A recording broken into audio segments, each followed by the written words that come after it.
नमस्कार मंडळी, आपले सर्वांचे स्वागत आहे द सिक्रेट रेसिपी मराठी या आपल्या युट्यूब चॅनल मध्ये। आज आपण बनवणार आहोत बाजारासारखी खमंग आणि चविष्ट एकदम कुरकुरीत शेंगदाण्याची चक्की। तर चला सुरुवात करूया। सर्वात प्रथम मी इथं 2 वाटी शेंगदाणे घेतले, 1.5 वाटी गूळ घेतलेला आहे, 2 चमचे तूप घेतलेला आहे। आपली कढई गरम झालेली आहे। आपण शेंगदाणे टाकून त्यामध्ये भाजून घेणार आहोत। शेंगदाणे एकसारखे हलवत राहायचे, म्हणजे दोन्ही साईडने आपले शेंगदाणे व्यवस्थित भाजले पाहिजे। आणि शेंगदाणे भाजता वेळेस गॅस हा मंद आचेवरच शेंगदाणे भाजून घ्यायचे। आता आपले शेंगदाणे छान भाजलेले आहेत। आपण याला एका प्लेट मध्ये काढून घेऊ। शेंगदाणे थंड झालेले आहेत। आपण इथे साल काढून मिक्सर मधून बारीक करून घ्यायचं। थोडासा जाडसरच असा कूट ठेवायचा याचा।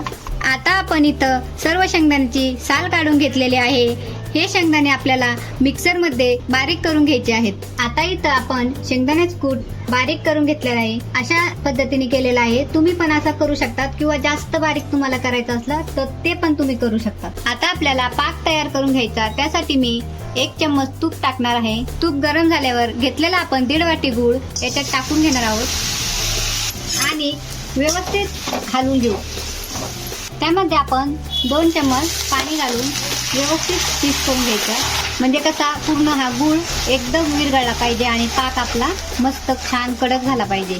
त्यासाठी हे पूर्ण दिसतोय तो गूळ एकदम एकसारखा हलवून विरघळून घ्यायचा। त्यासाठी आपला पाक एकसारखा हलवायचा। आता आपला पाक आपण एका वाटीमध्ये पाणी घेऊन चेक करणार आहोत। तर आपला पाक तयार झालेला आहे। हे पहा, असा कडक झाला ना म्हणजे पाक व्यवस्थित तयार होतो। पाक तयार झालेला आहे आपला। त्यामध्ये आपण शेंगदाण्याचा कूट घालून एकसारखं व्यवस्थित मिक्स करायचं। ही प्रोसेस कधी एकदम पटपट करायची असते। पूर्ण असा शेंगदाण्याचा कूट गुळामध्ये मिक्स करून घ्यायचा आणि गॅस बंद करून घ्यायचा। नंतर ही प्रोसेस करायची व्यवस्थित। बघा तुम्ही, शेंगदाण्याला गूळ लागलेला आहे।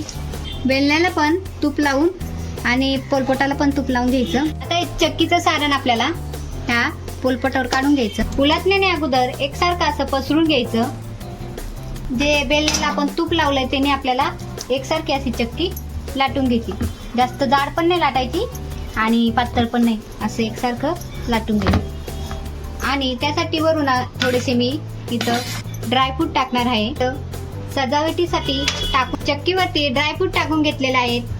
ते आपल्याला असे व्यवस्थित लाटून घ्यायचे आहेत। व्यवस्थित लाटून घेतलेले आहे। याला ना आपल्याला गरम असतानाच कापून घ्यायचे, नाहीतर थंड झाल्यावर ते कडक होते। त्यासाठी असे गरम असताना व्यवस्थित चकलीचे काप करून घ्यायचे। असे चौकोनी आकाराचे आपण काप करून घेणार आहोत।